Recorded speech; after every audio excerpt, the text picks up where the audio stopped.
ओम शांति। साकार मुरली 26 अगस्त 2025। सुनेंगे ईश्वरीय महावाक्यों को विस्तार। 26 अगस्त 2025 की बाप दादा की मुरली सुनेंगे। आज की मुरली में बाबा ने कहा, मीठे बच्चे, ज्ञान सागर बाप आए हैं ज्ञान वर्षा कर इस धरती को सब्ज बनाने। अभी स्वर्ग की स्थापना हो रही है, उसमें चलने के लिए दैवी संप्रदाय का बनना है। प्रश्न, सर्वोत्तम कुल वाले बच्चों का मुख्य कर्तव्य क्या है? सर्वोत्तम कुल वाले बच्चों का मुख्य कर्तव्य क्या है? उत्तर, सदा ऊंची रूहानी सेवा करना। यहाँ बैठे व चलते फिरते खास भारत और आम सारे विश्व को पावन बनाना। श्रीमत पर बाप के मददगार बनना, यही सर्वोत्तम ब्राह्मणों का कर्तव्य है। गीत, जो पिया के साथ है उनके लिए बरसात है। ओम शांति। मीठे मीठे रूहानी बच्चों प्रति रूहानी बाप समझा रहे हैं, जो रूहानी बाप के साथ है, क्योंकि बाप है ज्ञान का सागर। कौन सा बाप? शिव बाबा। ब्रह्मा बाबा को ज्ञान का सागर नहीं कहेंगे। शिव बाबा, जिसको ही परमपिता परमात्मा कहा जाता है, एक है लौकिक जिस्मानी पिता, दूसरा है पारलौकिक रूहानी पिता। वह शरीर का पिता, वह आत्माओं का पिता। यह बड़ी अच्छी रीति समझने की बातें हैं। और यह ज्ञान सुनाने वाला है ज्ञान सागर। जैसे भगवान सबका एक है, वैसे ज्ञान भी एक दे सकते हैं। बाकी जो शास्त्र गीता आदि पढ़ते हैं, भक्ति करते हैं, वहाँ कोई ज्ञान नहीं, उनसे ज्ञान वर्षा नहीं होती है। इसलिए भारत बिल्कुल ही सूख गया है, कंगाल हो गया है। वह बरसात भी नहीं पड़ती है तो ज़मीन आदि सब सूख जाती है। वहाँ है भक्ति मार्ग, उसको ज्ञान मार्ग नहीं कहेंगे। ज्ञान से स्वर्ग की स्थापना होती है, वहाँ हमेशा धरनी सब्ज रहती है, कभी सूखती नहीं। यहाँ है ज्ञान की पढ़ाई। ईश्वर बाप ज्ञान देकर दैवी संप्रदाय का बनाते हैं। बाप ने समझाया है, मैं तुम सभी आत्माओं का बाप हूँ, परंतु मुझे और मेरे कर्तव्य को ना जानने कारण ही मनुष्य इतने पतित दुखी निधन के बन गए हैं। आपस में लड़ते रहते हैं। घर में बाप नहीं होता है, बच्चे लड़ते हैं तो कहते हैं ना कि तुम्हारा बाप है या नहीं है। इस समय भी सारी दुनिया बाप को जानती नहीं, ना जानने कारण इतनी दुर्गति हुई है। जानने से सद्गति होती है। सर्व का सद्गति दाता एक है, उनको बाबा कहा जाता है। उनका नाम शिव ही है। उनका नाम कभी बदल नहीं सकता। जब संन्यास करते हैं तो नाम बदलते हैं ना। शादी में भी कुमारी का नाम बदलते हैं। यहाँ भारत में रिवाज है, बाहर में ऐसा नहीं होता है। यहाँ शिव बाबा सभी का माँ बाप है, गाते भी है तुम माता पिता हम बालक तेरे। भारत में ही पुकारते हैं तुम्हारी कृपा से सुख गनेरे। ऐसे नहीं कि भक्ति मार्ग में भगवान कृपा करते आए हैं, नहीं, भक्ति में सुख गनेरे होते ही नहीं।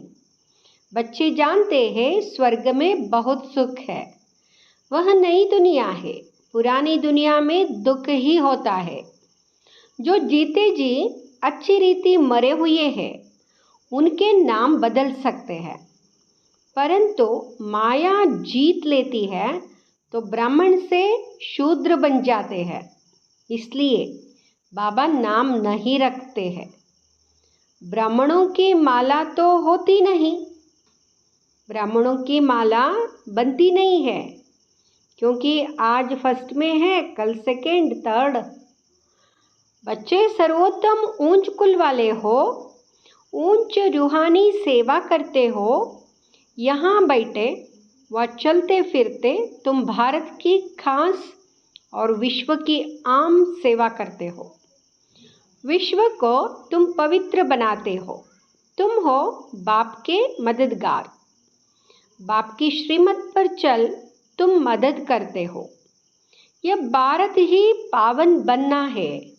तुम कहेंगे हम कल्प कल्प इस भारत को पवित्र बनाएं, पवित्र भारत पर राज्य करते हैं। ब्राह्मण से फिर हम भविष्य देवी देवता बनते हैं। विराट रूप का चित्र भी है। प्रजापिता ब्रह्मा के बच्चे ब्राह्मण ही ठहरे। ब्रह्मा मुखवंशावली ब्राह्मण। ब्राह्मण तब कहेंगे, तब होंगे जब प्रजापिता सम्मुख होगा। अभी तुम सम्मुख हो। तुम हर एक प्रजापिता ब्रह्मा की औलाद अपने को समझते हो। यह युक्ति है। औलाद समझने से भाई बहन हो जाते हैं। भाई बहन की कभी क्रिमिनल आंख नहीं होनी चाहिए। अभी बाप ऑर्डिनेंस निकालते हैं कि तुम त्रिशद जन्म पतित रहे हो, अब पावन दुनिया स्वर्ग में चलना चाहते हो तो पवित्र बनो। वहाँ पतित आत्मा जा नहीं सकती। इसलिए ही मुझ बेहद के बाप को तुम बुलाते हो। यह आत्मा शरीर द्वारा बात करता हूँ, नहीं तो मैं कैसे आऊँ। मेरा जन्म दिव्य है, सत्युग में है। दैवी गुणों वाले देवताएं, इस समय है आसुरी गुणों वाले मनुष्य।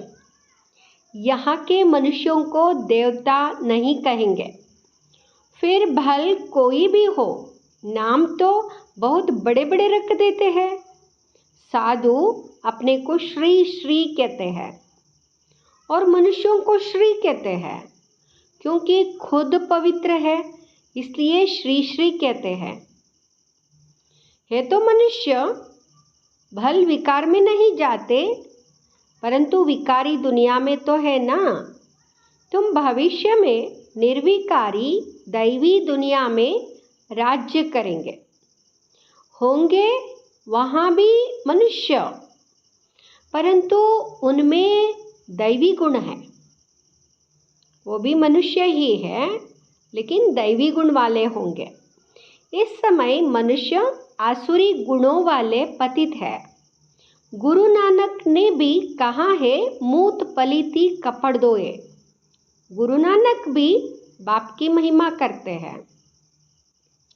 अब बाप आए हैं स्थापना और विनाश करने, और जो भी धर्म स्थापक है वह सिर्फ धर्म स्थापन करते हैं और धर्मों का विनाश नहीं करते हैं। उन्हों की तो वृद्धि होती रहती है। अभी बाप वृद्धि को बंद करते हैं, एक धर्म की स्थापना करते हैं। एक धर्म की स्थापना और अनेक धर्मों का विनाश करा देते हैं। ड्रामा अनुसार यहाँ होना ही है। बाप कहते हैं, मैं आदि सनातन देवी देवता धर्म की स्थापना कराता हूँ, जिसके लिए तुमको पढ़ा रहा हूँ। सतयुग में अनेक धर्म होते ही नहीं, ड्रामा में इन सबके वापिस जाने की नोंद है। इस विनाश को कोई टाल नहीं सकते। विश्व में शांति तब होती है जब विनाश होता है। इस लड़ाई द्वारा ही स्वर्ग के गेट खुलते हैं। यह भी तुम लिख सकते हो कि यह महाभारी लड़ाई कल्प पहले भी लगी थी। तुम प्रदर्शनी का, ये जो लड़ाई लग रही है ना, ये पहले भी लगी थी।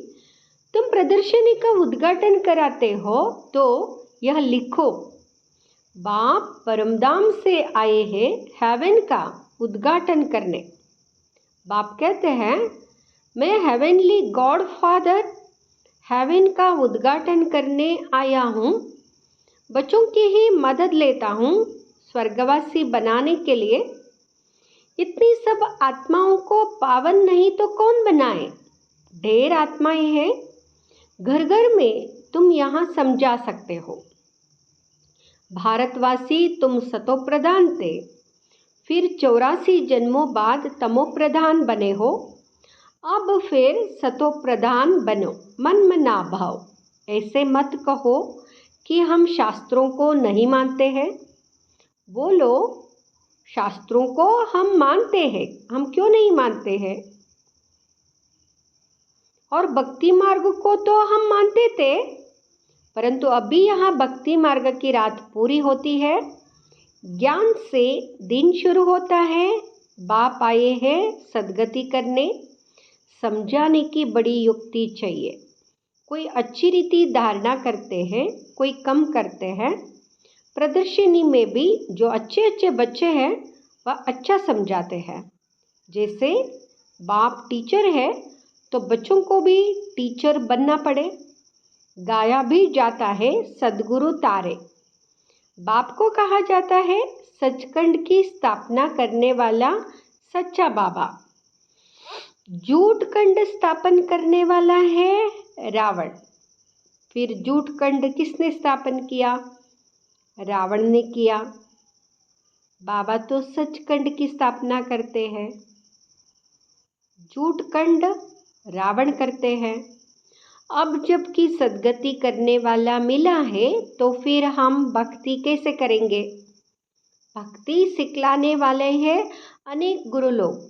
सद्गुरु तो एक ही है, कहते भी है सतगुरु अकाल मूर्त। फिर भी अनेक गुरु बनते रहते हैं। सन्यासी, उदासी, बहुत प्रकार के गुरु लोग होते हैं। सिख लोग खुद ही कहते हैं सद्गुरु अकाल मूर्त, अर्थात जिसको काल नहीं खाता। मनुष्य को तो काल खा जाता है। बाप समझाते हैं मनमना भाव। उनका फिर है जप साहेब को तो सुख मिले। मुख्य 2 अक्षर है, उनका भी मुख्य 2 अक्षर है। लेकिन बाबा समझाते हैं मनमना भाव, मुझे याद करो। बाप कहते हैं मुझे याद करो जब साहेब को। साहेब तो एक है। गुरु नानक ने भी उनके लिए इशारा किया है कि उनको जपो। वास्तव में तुमको जपना नहीं है, याद करना है। यह है अजपा जाप। मुख से कुछ बोलो नहीं, शिव शिव भी कहना नहीं है। तुमको तो जाना है शांति धाम। अब बाप को याद करो। अजपा जाप भी एक ही होता है जो बाप सिखलाते हैं। वह कितने घंटे बजाते हैं, आवाज़ करते, महिमा करते, कहते हैं अच्युतम केशवम, लेकिन एक भी अक्षर को समझते नहीं है। बहुत कुछ कहते रहते हैं लेकिन उसका अर्थ नहीं समझते हैं। सुख देने वाला तो एक ही बाप है। व्यास भी उनको ही कहेंगे। उनमें नॉलेज है जो देते हैं। सुख भी वही देते हैं, तुम बच्चे समझते हो, अब हमारी चिढ़ती कला होती है। सीढ़ी में कलाओं को भी दिखाया है। इस समय कोई कला नहीं है, मैं निर्गुण हारे में कोई गुण नाही। एक निर्गुण संस्था भी है। अब बाप कहते हैं, बालक तो महात्मा मिसल होता है, उनमें कोई अवगुण नहीं है, उनका फिर नाम रख देते हैं निर्गुण बालक। अगर बालक में गुण नहीं तो बाप में भी नहीं, सब में अवगुण है। गुणवान सिर्फ, सब में अवगुण है तो गुणवान कौन है? बाबा कहते गुणवान सिर्फ देवताएं बनते हैं। नंबर 1 अवगुण है जो बाप को नहीं जानते। दूसरा अवगुण है जो विषय सागर में गोता खाते हैं। बाप कहते हैं, आधा कल्प तुमने गोता खाया है, अब मैं ज्ञान सागर तुमको क्षीर सागर में ले जाता हूँ। मैं तो क्षीर सागर में जाने के लिए तुमको शिक्षा देता हूँ। मैं इनके बाजू में आकर बैठता हूँ जहाँ आत्मा रहती है। मैं स्वतंत्र हूँ, कहाँ भी जा सकता हूँ। तुम पितरों को खिलाते हो तो आत्मा को खिलाते हो ना। शरीर तो भस्म हो जाता है, उनको देख भी नहीं सकते हैं। भस्म हो गया तो कैसे देखेंगे? देख भी नहीं सकेंगे। फिर समझते हैं, क्या समझते हैं? आत्मा को खिलाते हैं, कहते हैं सिर्फ समझते हो फलाने की आत्मा का श्राद्ध है। आत्मा को बुलाया जाता है, यह भी ड्रामा में पार्ट है। कभी आती है, कभी नहीं भी आती है। कोई बताते हैं, कोई नहीं भी बताते हैं। यहाँ भी आत्मा को बुलाते हैं, आकर बोलती है, परंतु ऐसे नहीं बताती है कि फलानी जगह जन्म लिया है। सिर्फ इतना कहेगी कि हम बहुत सुखी हैं, अच्छे घर में जन्म लिया है, अच्छे ज्ञान वाले बच्चे अच्छे घर में जाएंगे, कम ज्ञान वाले कम पद पाएंगे। बाकी सुख तो है। राजा बनना अच्छा है या दासी बनना अच्छा? राजा बनना तो अच्छा है ना, दासी बनने से तो राजा बनना अच्छा है। तो राजा के पास सब कुछ होता है, पावर होता है। इस पढ़ाई में लग जाओ। दुनिया तो बहुत गंदी है, दुनिया के संग को कहेंगे कुसंग। एक सत का संग ही पार करता है, बाकी सब डुबोते हैं। बाप तो सबकी जन्म पत्री जानते हैं ना। ये पाप की दुनिया है, तब तो पुकारते हैं और कहीं ले चलो। अब बाप कहते हैं, मीठे मीठे बच्चों मेरा बनकर फिर मेरी मत पर चलो। यह बहुत गंदी दुनिया है, करप्शन है, लाखों करोड़ों रुपयों की ठगी होती है। अब बाप आए हैं बच्चों को स्वर्ग का मालिक बनाने, तो अथाह खुशी में रहना है, क्योंकि बाबा स्वयं भगवान आए हैं, तो अथाह खुशी में रहना चाहिए, खुशनुमा रहना चाहिए। वास्तव में यहाँ है सच्ची गीता। फिर यहाँ ज्ञान प्रायलोप हो जाएगा। अभी तुमको यहाँ ज्ञान है, फिर दूसरा जन्म लेंगे तो ज्ञान खलास, फिर है प्रारब्ध। तुमको पुरुषोत्तम बनाने के लिए बाप पढ़ाते हैं। अभी तुमने बाप को जाना है, अब अमरनाथ की यात्रा होती है। बोलो, जिनको सूक्ष्म वतन में दिखाते हो वह फिर स्थूल वतन में कहाँ से आया? पहाड़ आदि तो यहाँ है ना, वहाँ पतित हो कैसे सकते? जो पार्वती को ज्ञान देते हैं, बर्फ का लिंग बैठ हाथ से बनाते हैं, वह तो कहाँ भी अमरनाथ में बर्फ का लिंग बनता है ना, उसके लिए बाबा कह रहे हैं अपने हाथ से बर्फ का लिंग बना के रख देते हैं। वह तो कहाँ भी रख सकते हैं ना। मनुष्य कितने धक्के खाते हैं, समझते नहीं कि शंकर के पास पार्वती कहाँ से आई जो उनको पावन बनाएंगे।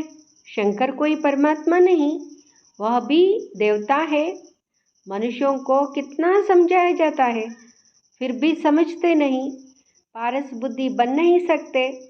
प्रदर्शनी में कितने आते हैं, कहेंगे नॉलेज तो बहुत अच्छी है, सबको लेनी चाहिए, अरे तुम तो लो, कहेंगे हमको फुर्सत नहीं। प्रदर्शनी में यह भी लिखना चाहिए कि इस लड़ाई के पहले बाप स्वर्ग का उद्घाटन कर रहे हैं। स्वर्ग का उद्घाटन करने के लिए परमात्मा बाप आए हैं। लड़ाई के पहले स्वर्ग का उद्घाटन करेंगे, क्योंकि लड़ाई के बाद सब खलास हो जाएगा ना, इसलिए उसके पहले उद्घाटन करते हैं। विनाश के बाद स्वर्ग के द्वार खुल जाएंगे। बाबा ने कहा था, हर एक चित्र में लिखो पारलौकिक परमपिता परमात्मा त्रिमूर्ति शिव भगवान उवाच। त्रिमूर्ति ना लिखने से कहेंगे शिव तो निराकार है, वहाँ कैसे ज्ञान देंगे। समझाया जाता है, यही पहले गोरा था, श्री कृष्ण था, फिर अब सावरा मनुष्य बना है, अब तुमको मनुष्य से देवता बनाते हैं, फिर हिस्ट्री रिपीट होनी है। गायन भी है, मनुष्य से देवता किए करत ना लागी वार। फिर सीढ़ी उतर मनुष्य बनते हैं, फिर बाप आकर देवता बनाते हैं। बाप कहते हैं मुझे याद करो। उतरते उतरते उतरते देवता से मनुष्य बन गए। स्वयं शिव बाबा आकर देवता बनाते हैं। मुझे भी आना पड़ता है, बाबा कहते हैं कल्प कल्प कल्प के संगम युगे आता हूँ। युगे युगे कहना रॉन्ग है, मैं संगम युग पर आकर तुमको पुण्य आत्मा बनाता हूँ, फिर रावण तुमको पापात्मा बनाते हैं। बाप ही पुरानी दुनिया को नई दुनिया बनाते हैं, यह समझने की बातें हैं। अच्छा, मीठे मीठे सिकिलदे बच्चों प्रति माता पिता बाप दादा का याद प्यार और गुड मॉर्निंग। रूहानी बाप की रूहानी बच्चों को नमस्ते। हम रूहानी बच्चों की रूहानी माता पिता बाप दादा को याद प्यार गुड मॉर्निंग नमस्ते। शुक्रिया बाबा, धन्यवाद बाबा। धारणा के लिए मुख्य सार, फर्स्ट, बाप के समान टीचर बनना है। बड़ी युक्ति से सबको इस झूठ कंड से निकाल सच कंड में चलने के लिए लायक बनाना है। दूसरा, दुनिया का संग कुसंग है, इसलिए कुसंग से किनारा कर एक सत का संग करना है। ऊंच पद के लिए इस पढ़ाई में लग जाना है। एक बाप की मत पर ही चलना है, श्रीमत पर ही चलना है। जो बाबा कहते हैं वैसे ही चलना है, कुसंग को छोड़ देना है। दुनिया का संग कुसंग है, इसलिए बाबा कहते हैं। वरदान, अपना सब कुछ सेवा में अर्पित करने वाले गुप्त दानी पुण्य आत्मा भाव। अपना सब कुछ सेवा में अर्पित करने वाले गुप्त दानी पुण्य आत्मा भाव। जो भी सेवा करते हो उसे विश्व कल्याण के लिए अर्पित करते चलो। जैसे भक्ति में जो गुप्त दानी पुण्य आत्माएं होती है, वो यही संकल्प करती है कि सर्व के भले प्रति हो। ऐसे आपका हर संकल्प सेवा में अर्पित हो। हमारा एक एक संकल्प बाबा की सेवा के लिए अर्पित हो। अभी अपनेपन की कामना नहीं रखो, सर्व प्रति सेवा करो। जो सेवा विघ्न रूप बने उसे सच्ची सेवा नहीं कहेंगे। इसलिए अपनापन छोड़ गुप्त और सच्चे सेवादारी बन सेवा से विश्व कल्याण करते चलो। स्लोगन, हर बात प्रभु अर्पण कर दो तो आने वाली मुश्किलातें सहज अनुभव होंगी। हर बात प्रभु अर्पण कर दो तो आने वाली मुश्किलातें सहज अनुभव होंगी। अव्यक्त इशारे, सहज योगी बनना है तो परमात्म प्यार, सहज योगी बनना है परमात्म प्यार के अनुभवी बनो। आदिकाल अमृत वेले अपने दिल में परमात्म प्यार को संपूर्ण रूप से धारण कर लो। अगर दिल में परमात्म प्यार, परमात्म शक्तियाँ, परमात्म ज्ञान फुल होगा तो कभी और किसी भी तरफ लगाव या स्नेह जा नहीं सकता। बाप से सच्चा प्यार है तो प्यार की निशानी है समान कर्मातीत। करावनहार होकर कर्म करो, करावो। कभी भी मन, बुद्धि व संस्कारों के वश होकर कोई भी कर्म नहीं करो। कभी भी मन, बुद्धि, संस्कार के वश होकर कोई कर्म नहीं करना है। ओम शांति।